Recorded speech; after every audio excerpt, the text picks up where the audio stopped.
அன்போடு கேட்டுக் கொள்கிறேன். அவருடைய தலைமையில் வெற்றி தொடரும். பாரத் மாதா கி, பாரத் மாதா கி, பாரத் அன்னையின் புகழ்.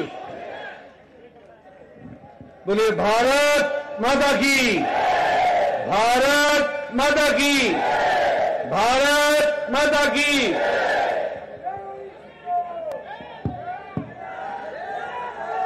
Today, when we are here in the public meeting, our honorable leaders on the dais, Shri K. Annamalai ji, the State President of Bharatiya Janata Kutch, Shri Nayanar Nagendran ji, the Assembly Floor Leader, our Union Minister and former President Shri L. Murugan ji, our alliance partner IGK President Ravi Pachnutu ji, our alliance partner NJP AC Shanmugam ji, Shri Devanathan Yadav ji, our very senior leader Paul Radhakrishnan ji, H. Raja ji, our national president of Mahila Morcha and MLA from Tamil Nadu, Shri Vanati Srinivasan ji, Arvind Menon ji, Sudhakar Reddy ji, all the distinguished members on the dais and the august gathering here, ladies and gentlemen, brothers and sisters, and the media persons from the electronic media and print media, vanakkam to all of you. இன்றைக்கு இந்த பொதுக்கூட்டத்தில் மேடையில் அமர்ந்திருக்கக்கூடிய தமிழக பாரதிய ஜனதா கட்சி தலைவர் அண்ணாமலை அவர்களே, இங்கே சட்டமன்ற குழுவின் தலைவராக அமர்ந்திருக்கக்கூடிய நயனா நாகேந்திரன் அவர்களே, friends, when I talk about Tamil Nadu, it always makes me remember the contribution of Tamil Nadu in the nation building, in the nation making stronger, and we always remember the famous poet Tiruvalluvar ji, and we also always remember the freedom fighter Subramaniam Bhartiyar, who contributed in the freedom fight of this country. I, on my behalf of my party, not only remember, but it inspires us how they have contributed for the nation and how rich is the Tamil Nadu culture and the literature. When I talk about today also, I remember our very senior leader, one of the pioneers of Bharatiya Jansangh. Today we celebrate as Samarpan Divas Shri Deen Dayal Upadhyay, Pandit Deen Dayal Upadhyay. On this day, he left us for heavenly abode in the circumstances which was never came on the surface, what happened on that morning when he left us for heavenly abode. But his ideology inspired us right from the Jansangh days to the Bharatiya Janata Party days, and today we are the world's largest political party which we are seeing. இன்றைக்கு தமிழகத்தில் நான் பேசுகின்ற பொழுது தமிழகத்தின் தேசிய வளர்ச்சியில் தமிழகத்திலே பங்கை கருத்தை நான் குறிப்பிடாமல் இருக்க முடியாது. வலிமையான பாரதத்திற்கு தமிழகத்தின் பங்கு மிக அவசியமாக இருந்திருக்கின்றது. அதே போல தமிழகத்திலே மிகப்பெரிய தலைவரான திருவள்ளுவர் அவர்களையும் பாரதியார் நான் நினைவு விதம் பெருமைப்படுகின்றேன். இன்றைக்கு இந்த ஜனசங்கத்துடைய மிக முக்கியமான ஒரு தலைவர் மறைந்த நாள் இன்றைக்கு பண்டிட் தீன்தயாள் உபாத்யாயா அவர்கள். அவர் மறைந்தாலும் கூட அவர் எங்களுக்காக விட்டு சென்ற ஜனசங்க காலத்தில் விட்டு சென்ற பணியானது பாரதிய ஜனதா கட்சியான பிறகு கூட தொடர்ந்து நாங்கள் கடைபிடித்து வந்து கொண்டிருக்கின்றோம். Friends, I would also like to share with you and tell you that Tamil Nadu is very much in the hearts of Bharatiya Janata Party leadership. For Prime Minister Narendra Modi ji, Tamil Nadu is very special to him. And this is not only in words but in deeds. Whenever he has gone and he has represented India on the various international platforms, he has always recited the sayings of the saints and the poets of the Tamil Nadu, and he has quoted Tamil Nadu literature. We are all very proud to say that today, when the President of India enters to address the joint session of the Parliament, it is led by not only when we lead the procession, it is led by Singhol, which is the symbol of justice, symbol of service, and that comes from none other but from the land of Tamil Nadu, which represents our parliament. நண்பர்களே, தமிழகம் எப்போதுமே பாரதிய ஜனதா கட்சியுடைய தலைவர்களுடைய இதயங்களில் எப்போதும் இருந்து கொண்டிருக்கிறது. மிக சிறப்பாக இடத்தை பதிக்கிறது. அதிலும் குறிப்பாக பாரத பிரதமர் நரேந்திர மோடி அவர்களுக்கு தமிழகம் மிகவும் மனதிற்கு நெருக்கமான மிக சிறப்புறதான ஒரு இடத்தை பிடித்துக் கொண்டிருக்கின்றது. உலகத்தில் எந்த பகுதிக்கு சென்றாலும் கூட தமிழை குறித்து தமிழக புலவர் குறித்து பேசாமல் இன்றைக்கு இருந்ததுமே இல்லை. இன்னும் ஒருவரை அதிகமாக சொல்ல வேண்டும் என்று சொன்னால், இன்றைக்கு பாராளுமன்றத்திலே தமிழகத்திலே அடையாளமான செங்கோலை கொண்டு சென்ற நீதிக்கு அடையாளமாக, நேர்மைக்கு அடையாளமாக, சிறந்த ஆட்சிக்கு அடையாளமாக செங்கோலை நாங்கள் அங்கே வைத்திருக்கின்ற செங்கோலுக்கு மதிப்பு அளித்திருக்கின்றோம். Friends, when I say that for Prime Minister Narendra Modi ji, Tamil Nadu is very special, day before yesterday, when it came to give Bharat Ratna, the son of the Tamil Nadu, M.S. Swaminathan, who brought an agricultural revolution, he was awarded by Bharat Ratna.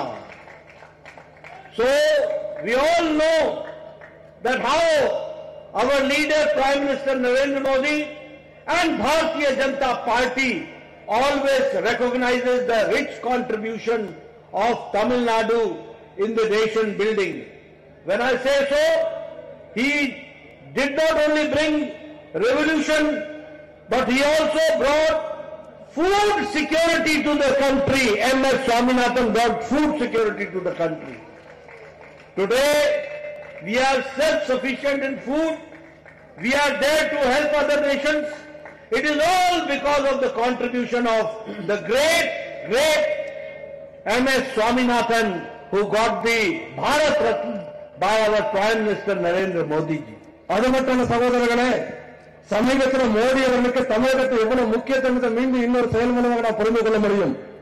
தமிழகத்தைச் சேர்ந்த விவசாய விஞ்ஞானியான மரியாதைக்குரிய M.S. Swaminathan அவர்களுக்கு பாரத ரத்னா விருதை வழங்கி கௌரவப்படுத்தியிருக்கின்றார். அவர் வெறும் பசுமை புரட்சி மட்டுமல்ல, உணவு புரட்சி மட்டுமல்ல, இந்த நாட்டில் இருக்கிற ஒவ்வொரு குடிமகனுக்கும் கூட உணவு பாதுகாப்பு என்ற ஒரு திட்டத்தை ஏற்படுத்தி அதன் மூலமாக இந்த மிகப்பெரிய பெருமை தமிழகத்தை சேர்த்திருக்கின்றார். ஆகவே அதுபோல தமிழகத்திற்கு மோடி அவர்கள் எவ்வளவு சிறப்பான ஒரு மரியாதை அளித்திருக்கின்றதை நாம் புரிந்து கொள்ள வேண்டும். Friends, when we talk about Tamil Nadu, remember one thing, that it has got a very rich culture. It has got very rich traditions. It has got a very rich language. It is one of the oldest language. The contribution of Tamil Nadu can never be forgotten. The saints, the sadhus, the leadership, we have all seen that Tamil Nadu has contributed a lot. It has contributed in art, it has contributed in literature, it has contributed in craftsmanship, It has contributed in science. It has contributed in technology. In all walks of life, Tamil Nadu's contribution can never be forgotten. Friends, but I would like to say today that it is rich Tamil Nadu with very poor leadership at the moment. It is the rich Tamil Nadu. The people of Tamil Nadu are rich. They have got the art. They are hardworking. They are the people who bring laurels to the state. But I am sorry to say that the leadership of Tamil Nadu, the DMK leadership, is a very, very poor leadership that we are getting.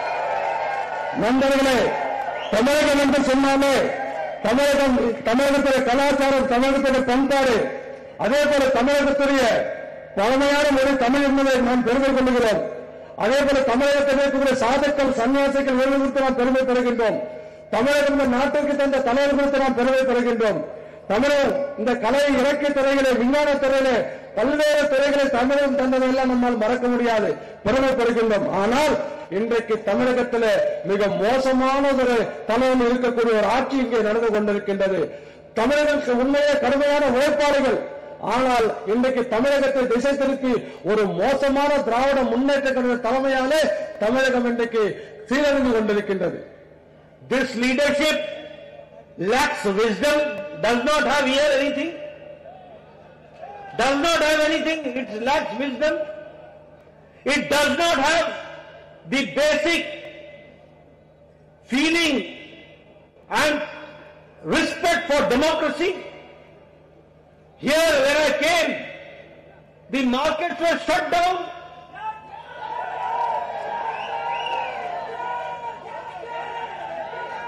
The street lights were put off.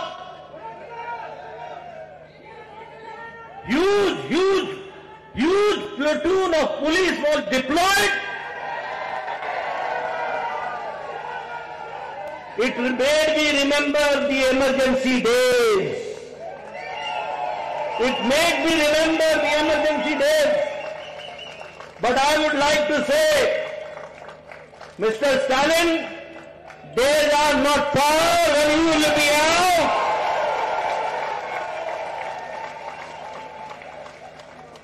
Anybody who wants to see how Tamil Nadu is function, go and visit the market which I visited today. See how the police has made them to shut down their markets, their bazaar. None is allowed to come out. Is this democracy? Is this the tradition of Tamil Nadu? When it is not the tradition of Tamil Nadu, such leaders should not be there to represent Tamil Nadu. That we have to understand. நண்பர்களே, இன்றைக்கு தமிழகத்தில் ஆண்டு விடுவதற்கு அறிவு என்பது கொஞ்சம் கிடையாது, மனசாட்சியும் கிடையாது. ஆனா இன்னைக்கு நம்ம பார்த்து ஜனநாயகம் சுத்தமா கிடையாது. இன்னைக்கு வர்ற வரையில பார்த்தேன், நான் வர்ற வரை முழுக்க கடைகள் மூடி இருக்கு, மிளகு மூடி வச்சிருக்காங்க. அதே போல லைட், ஸ்ட்ரீட் லைட் எங்குமே, தெருவிளக்கு எங்குமே எரியல. போலீசார் எதுக்கு இவ்வளவு அதிகமான எண்ணிக்கையில் இருக்கான்னு புரியல. ஃபார் இன்ஃபர்மேஷன், ஆனரபிள் லீடர்ஜி, நட்டாஜி, this is not only here, wherever the Padayatra is in the evening, they switch off all the lights everywhere as in charge of the light. Now time has come when DMK light will switch off. ஆகவே இது ஏதோ மீண்டும் ஒரு emergency வந்தது போல இருந்து கொண்டிருக்கின்றது. ஸ்டாலின் அவர்களே, உங்களை நாட்கள் மிக அருகில் வந்துவிட்டது. மக்கள் தூக்கி எறியக்கூடிய காலம் வெகு விரைவில் வந்திருக்கிறது. இந்த மேடையின் மூலமாக சொல்லிக் கொள்கிறேன், இது ஜனநாயகமா, இதுதான் தமிழ் கலாச்சாரமா, இதுதான் தமிழர்கள் கலாச்சாரமா, நான் உங்களை பார்த்து கேட்க ஆசைப்படுகின்றேன். Friends, that is why the Bharatiya Janata Party decided for N Man and N Makkal, the Yatra which is being led by Annamalai and the Bharatiya Janata Party. Friends, it is the 200th constituency. It started on 20 8th of July, Annamalai has visited every constituency, has completed 199 constituencies, and this is the 200th constituency, and within few weeks, that is by 25th of February, not even few weeks, only 10 days, more than 10-15 days, that he will be completing all 234 constituencies. அதற்காகத்தான் மக்களே இங்கே இந்த எண்மக்கள் என்ற மிகப்பெரிய ஒரு யாத்திரை தமிழக பாரதிய ஜனதா கட்சி அதனுடைய தலைவர் திரு அண்ணாமலை தலைமையில் இந்த யாத்திரை கொண்டு வந்திருக்கின்றோம். தமிழகம் முழுவதும் கடந்த ஜூலை மாதம் 28ஆம் தேதி துவக்கப்பட்ட இந்த பயணம் இன்றைக்கு 2வது சட்டமன்ற தொகுதியாக இங்கே நாம் நின்று கொண்டிருக்கின்றோம். இன்னும் ஒரு சில நாட்களிலே 234 சட்டமன்ற தொகுதியும் நிச்சயம் பூர்த்தி செய்யும் என்பதை இதன் மூலமாக உறுதியாக சொல்லிக் கொள்கிறேன். When we say N Man N Makkal, we really mean it. My soil and my people, my Tamil Nadu which has to grow. Friends, I would also like to share with you how Pradhan Mantri Modi ji, Prime Minister Modi ji has brought development to the nation and also to Tamil Nadu. When I say so, I mean it. Ek Bharat, Shresth Bharat. One India and Shresth India, that we have to understand. And he has given us transparency in the administration, people-centric administration, and accountable administration. He has changed the political culture of the country, political culture. At one point of time, these corrupt leaders, they were unaccountable. But now, one has to be accountable. One has to give answer to the people. If they do not give answer to the people, people will throw them out. This is the situation which has come. ஆகவே இந்த எண்மண் நிம்மக்கள் என்கின்ற வார்த்தை ஏதோ வாயில் சாதாரண சொல்லுகிற வார்த்தை, அது அடிமனதிற்கு நாங்கள் சொல்லுகின்ற எண்மண், எனது மக்கள், எனது மண் என்று மனதில் ஆழ் மனதில் இருந்து வருகின்ற ஒரு வார்த்தை. அது மட்டுமல்ல பெரியவர்களே, தமிழகத்தில் வேறு மோடி அவர்கள் இந்த ஆட்சிக்கு வந்தது முதலே ஒரே பாரதம், உண்மையான பாரதம், ஒரு நல்ல வளர்ச்சியடைந்த பாரதம் என்ற முழக்கத்தை முன்னெடுத்து சென்று கொண்டிருக்கின்றார். அதே போல ஆட்சிக்கு வந்ததோடு ஊழலற்ற ஒரு அரசாங்கம், வெளிப்படையான ஒரு அரசாங்கம், மக்களுக்கான ஒரு அரசாங்கத்தை நாங்கள் நடத்தி கொண்டிருக்கின்றோம். அது மட்டுமல்ல, புதிய அரசியல் கலாச்சாரத்தை உருவாக்கி வந்து கொண்டிருக்கின்றோம். இனிமேல் இந்த நாட்டில் யாரெல்லாம் ஊழல் செய்தார்களோ அந்த ஊழல்வாதிகளை ஒரு நாள் விட்டு வைக்க மாட்டோம் என்ற மக்கள் தூக்கி எறியக்கூடிய காலம் என் அருகிலே வந்திருக்கிறது மாத்திரம் உங்களுக்கு சொல்லிக் கொள்கிறேன். There is a request that I should also speak in Hindi.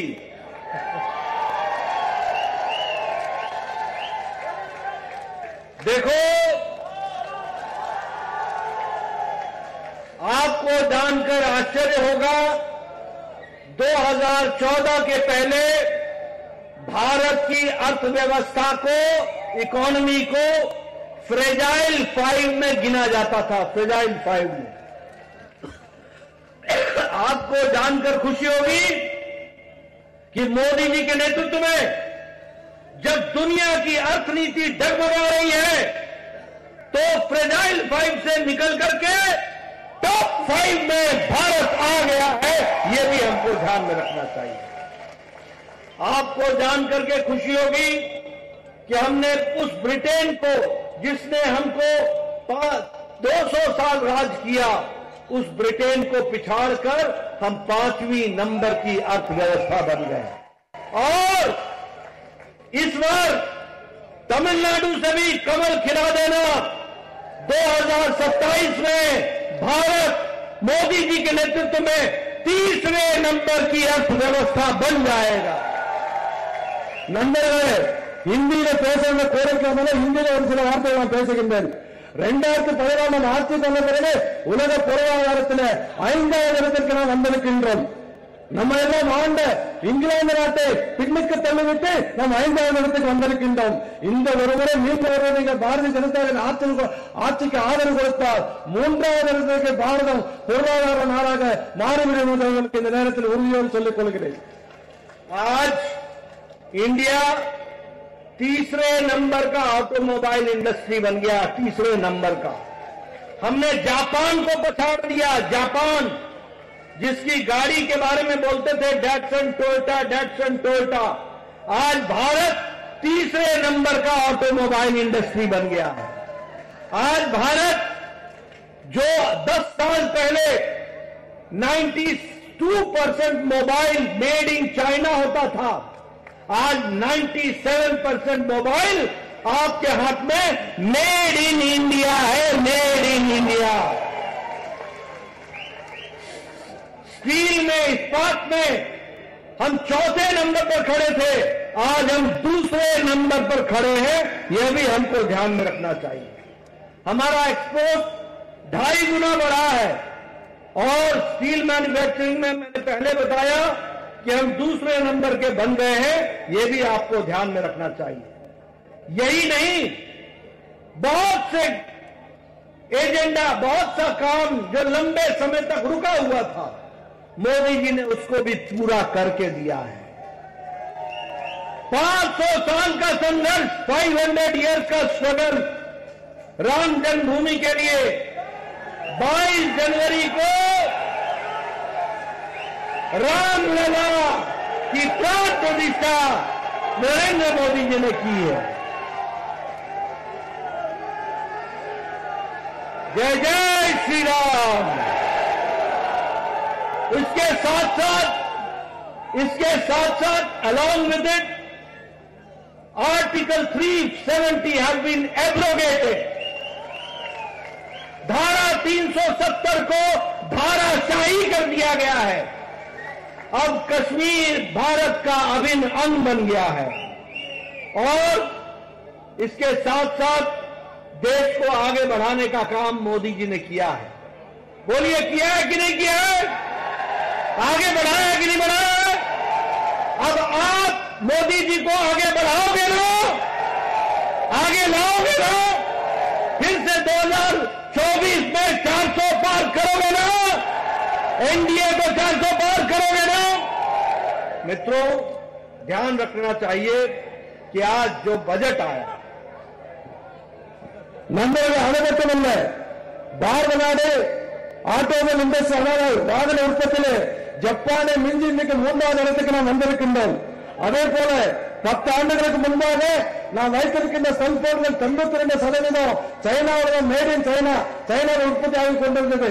இன்றைக்கு 97% செல்போன்கள் இந்திய நாட்டில் உற்பத்தி ஆகிக் கொண்டிருக்கின்றது.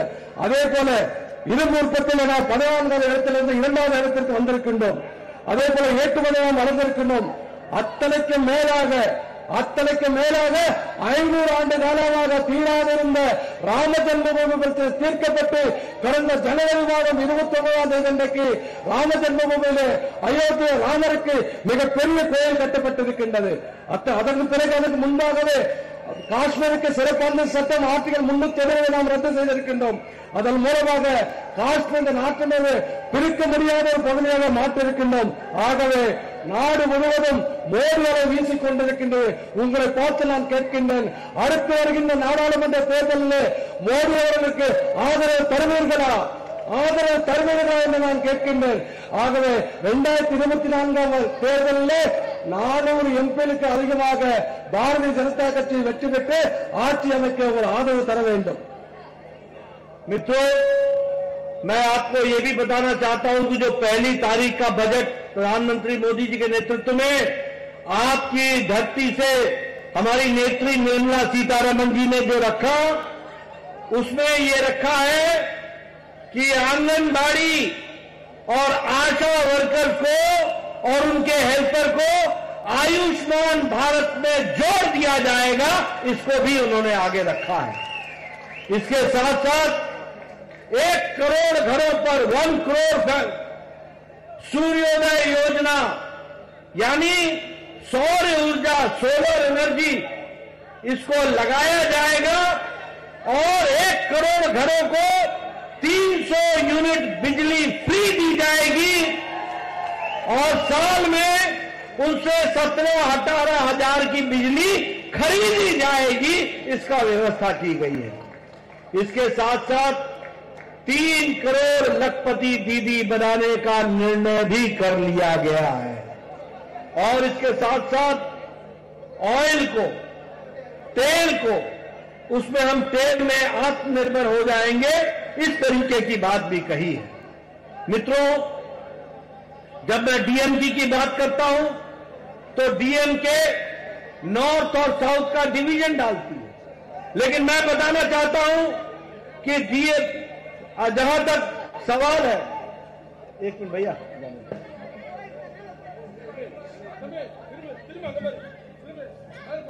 जाने दो। जहां तक सवाल है डीएमके जो कहती है, हम बताना चाहेंगे कि जहां तक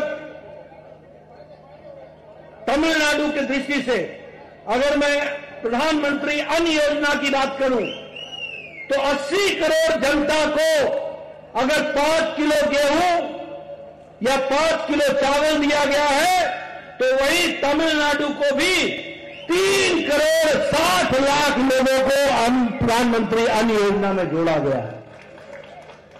अगर मैं आयुष्मान की भारत की बात करूं तो उसमें अगर 11 करोड़ परिवारों को, वैसे तो 10 करोड़ 74 लाख परिवारों को जोड़ा गया है, तो उसमें 77 lakh families are from Tamil Nadu. अगर मैं उज्ज्वला योजना की बात करूं तो जहां 10 करोड़ लोगों को गैस का कनेक्शन दिया गया है, उसमें तमिलनाडु में 37 लाख लोगों को कनेक्शन दिया गया है। प्रधानमंत्री आवास योजना में अगर 4 करोड़ घर बने हैं तो 14 लाख घर तमिलनाडु में बने हैं, इसको भी ध्यान में रखना चाहिए। प्रधानमंत्री किसान सम्मान निधि में अगर 11.5 करोड़ किसानों को दिया गया है तो 30 लाख किसान तमिलनाडु के हैं, वो भी हमको ध्यान में रखना चाहिए। इसलिए मुख्य धारा में शामिल करने में कोई कसर तमिलनाडु के साथ नहीं किया गया है, पूरी कसर रखी गई है ताकि पूरा तमिलनाडु मुख्य धारा में आगे बढ़े और देश के साथ पूरी ताकत के साथ खड़ा हो, इसका प्रयास हुआ। इसलिए एक भारत श्रेष्ठ भारत, इस बात को आगे बढ़ाया गया। நண்பர்களே, சிறிது நாட்களுக்கு முன்பாக மத்திய நிதியமைச்சர் மரியாதைக்குரிய நிர்மலா சீதாராமன் ஒரு புதிய பட்ஜெட்டை தாக்கல் செய்த அந்த பட்ஜெட்டில் அடிப்படை வேலை செய்யக்கூடிய அத்தனை பேருக்கு கூட ஆயுஷ்மான் திட்டத்தில் இணைத்திருக்கின்றார். ஒவ்வொரு வீடுக்கு கூட யாரெல்லாம் இந்த சூரிய ஒளியை பயன்படுத்தி மின்சாரம் தயாரிக்கிறார்களோ அவர்கள் அத்தனை பேருக்கும் ஒவ்வொரு மாதத்துக்கு 300 யூனிட் கட்டணம் மின்சாரம் இலவசமாக கிடைக்கும் என்று சொல்லியிருக்கிறார். இதன் மூலமாக ஒவ்வொரு ஆண்டுக்கும் ஒவ்வொரு குடும்பத்திற்கும் 16 முதல் 18,000 ரூபாய் அதன் மூலமாக நமக்கு சேமிக்க முடியும் என்று சொல்லியிருக்கின்றார்.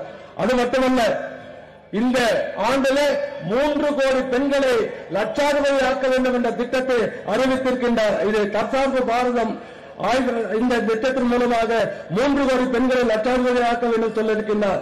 தமிழகத்தில் ஆண்டு திராவிட முன்னேற்றங்கள் எவ்வளவு பொய் சொல்லிக் கொண்டிருக்கின்றது, நாம் எதுவும் செய்யவில்லை என்று நான் இங்கே சொல்லுகிறேன். நாடு முழுவதும் 80 கோடி மக்களுக்கு இலவசமாக அரிசி வழங்கும் திட்டத்திலே தமிழ்நாட்டிற்கு மட்டும் கிட்டத்தட்ட 2 லட்சம் கோடி பேருக்கு அதிகமான குடும்பங்களுக்கு நாம் இலவசமாக 5 கிலோ அரிசி கொடுத்து வந்து கொண்டிருக்கின்றோம். அதே போல ஆயுஷ்மான் பாரத் திட்டத்தின் மூலமாக 10 கோடி மக்களுக்கு நாடு முழுவதும் தந்திருக்கின்றோம். அதில் தமிழகத்திற்கு 77 லட்சம் மக்களுக்கு இந்த ஆயுஷ்மான் பாரத் திட்டம் என்கின்ற மருத்துவ காப்பீடு திட்டத்தை நாம் தந்திருக்கின்றோம். அத்தனை வீடுகளுக்கு இலவசமாக கேஸ் கனெக்ஷன் கொடுக்கின்ற திட்டத்தில் நாடு முழுவதும் 10 கோடி மக்களுக்கு கொடுத்திருக்கின்றோம். அதில் தமிழகத்திற்கு 38 லட்சம் பேருக்கு நாம் கொடுத்திருக்கின்றோம். அதே போல நம்முடைய வீடு கட்டுகின்ற பிரதம மந்திரி திட்டத்தில் நாடு முழுவதும் 4 கோடி வீடுகள் கட்டி தந்திருக்கிறோம். அதில் 14 லட்சம் வீடுகள் இங்கு தமிழகத்தில் கட்டி தந்திருக்கின்றோம். விவசாயிகளுக்காக வருடத்திற்கு 6,000 ரூபாய் நம்ம அவர்களுக்கு ஒரு கௌரவ தொகையாக அளித்து வருகின்றோம். அதில் 12 கோடிக்கு அதிகமான விவசாயிகள் நாடு முழுவதும் தந்திருப்போது தமிழகத்தில் 38 லட்சம் விவசாயிகளுக்கு நாம் இந்த திட்டத்தின் மூலமாக பயன்களை அளித்து வந்து கொண்டிருக்கின்றோம். मित्रों, do you know the meaning of DMK? Do you know the meaning of DMK? DMK stands for Dynasty Money Swindling Katta Panchayat. DMK is dynasty. Karunanidhi, Stalin, Udayanidhi, बेटा, बच्चा, पोता, ओनली कर्नल, only Stalin family. Money swindling, corruption में इनको शर्म भी नहीं आता है। इनका एक मंत्री 200 दिनों से जेल में पड़ा है और मंत्री भी है। कैसी डेमोक्रेसी है? Which type of democracy you are having? And वो कन्विक्टेड है करप्शन में। और सबसे इंटरेस्टिंग बात तो यह है कि minister of directorate of vigilance and anti corruption, minister of directorate of vigilance and anti corruption, इसके खिलाफ भी डीवीएसी में करप्शन का केस है, भ्रष्टाचार का केस है। यह परिस्थिति आकर के खड़ी है। मित्रों, इन्होंने अपने चुनाव का कोई भी काम पूरा नहीं किया है। बोलिए, इन्होंने कहा था कि 90% सब्सिडी देंगे ड्रिप इरिगेशन पे, मिली क्या? इन्होंने कहा था कि हम कोऑपरेटिव्स को इंश्योर करेंगे उनकी पेमेंट, कोऑपरेटिव्स को पेमेंट इंश्योर हुआ क्या? इन्होंने कहा था हॉर्टिकल्चर रिसर्च सेंटर बैठाएंगे, बैठाया क्या? इन्होंने करप्शन रिसर्च सेंटर बनाया है। करप्शन का रिसर्च कैसे किया जाए, क्या क्या तरीका हो सकता है करप्शन का, उसका रास्ता बनाया है। और इन्होंने कहा था कि हम लोन माफी करेंगे, माफ किया क्या? इन्होंने कहा था हम गरीबी हटाएंगे, खुद की गरीबी हटा ली, बाकी सबकी वैसी रहने दी। मित्रों, मैं एक बात और कहना चाहता हूं, birds of a feather flock together. एक तरीके के पंछी एक ही जगह इकट्ठे होते हैं। ये जो इंडी अलायंस है ना, इंडी अलायंस, ये इंडी अलायंस एक ही बात का अलायंस है। और ये अलायंस है परिवार का अलायंस, प्रॉपर्टी का अलायंस और भ्रष्टाचार को बढ़ावा देने का अलायंस। Family dynasty. देखो, फारूक अब्दुल्ला का बेटा उमर अब्दुल्ला, प्रकाश सिंह बादल का बेटा सुखबीर बादल, मुलायम सिंह यादव का बेटा अखिलेश, अखिलेश के बाद डिंपल, चाचा गया जहां जाना है, लालू के बाद राबड़ी, राबड़ी के बाद तेज प्रताप, तेज प्रताप के बाद तेजस्वी, तेजस्वी के बाद मीसा, बाकी फुल स्टॉप। ममता, ममता इसको बुआ बोलते हैं, बुआ को बंगाली में पीसी बोलते हैं, पीसी। तो ममता और उसका भतीजा भाईपो, ममता और उसका भतीजा, बाकी टीएमसी छुट्टी, वाईएसआर, जगन, ये परिवार की पार्टी, केसीआर, केटीआर, कविता, दामाद, बेटा, बेटी, पोता, पोती, करुणानिधि, स्टालिन, उदयनिधि, परिवार, शरद पवार, सुप्रिया सुले, अजीत पवार, जाए जहां जाना है, परिवार की पार्टी, उद्धव ठाकरे, आदित्य ठाकरे, परिवार की पार्टी। हमारे दोस्त बोल रहे हैं इंदिरा गांधी, सोनिया गांधी, राहुल गांधी, प्रियंका गांधी, बाकी सबकी छुट्टी, ये भी भाई बहन की पार्टी। ये इंडी अलायंस परिवार का अलायंस है, परिवार का, फैमिली अलायंस। दूसरा, ये डायनेस्टी के साथ साथ, परिवार के साथ साथ प्रॉपर्टी का भी अलायंस है। बोलो, फारूक अब्दुल्ला के खिलाफ केस चल रहा है कि नहीं चल रहा है? क्रिकेटर दिल्ली में बोलो, अखिलेश के खिलाफ स्कैम का केस चल रहा है कि नहीं चल रहा है? बोलो, लालू के खिलाफ केस चल रहा है कि नहीं चल रहा है? तेजस्वी के खिलाफ केस चल रहा है कि नहीं चल रहा है? ममता के मंत्री जेल में है कि नहीं है? आप बताइए, वाईएसआर में भ्रष्टाचार है कि नहीं है? आप बताइए, उदयनिधि के सरकार, ये स्टालिन की सरकार में इनका मंत्री जेल में है कि नहीं है? भ्रष्टाचार कर रहे हैं कि नहीं कर रहे हैं? ईडी इनके दरवाजे पर है कि नहीं है? आप बताइए, हमारे उद्धव ठाकरे और बाकी लोग भी भ्रष्टाचार के साथ जुड़े हैं कि नहीं जुड़े हैं? तो इनका आप बताइए, राहुल गांधी बेल पर है कि नहीं है? आप बोलिए, सोनिया गांधी बेल पर है कि नहीं है? ये सब पहला परिवार, दूसरा प्रॉपर्टी और करप्शन। वो केजरीवाल वो छूट गया था, वो केजरीवाल छूट गया, सॉरी वो छूट गया था। उसके बोलो डिप्टी चीफ मिनिस्टर जेल में है कि नहीं है? उसका मंत्री जेल में है कि नहीं है? उसका सांसद जेल में है कि नहीं है? और खुद भी ईडी से बच रहा है कि नहीं बच रहा है? बच रहा है कि नहीं बच रहा? तो ये इंडी अलायंस कुछ नहीं है, ये इंडी अलायंस भ्रष्टाचार का अलायंस है, परिवार का अलायंस है। तो मित्रों, मैं एक ही बात आपको कहना चाहता हूं, यहां भी ये जो डायनेस्टी, मनी स्विंडलिंग, कट्टा पंचायत को इसका भट्टा बैठाओ और भारतीय जनता पार्टी को आगे लेके आओ, कमल खिलाओ, एन मन एन मक्कल को आगे बढ़ाओ और इस देश को आगे ले जाओ, प्रदेश को आगे ले जाओ और पूरी ताकत के साथ अन्नामलाई के नेतृत्व में आगे चल करके भारतीय जनता पार्टी को मजबूत करो, यही आपसे कहने आया हूं।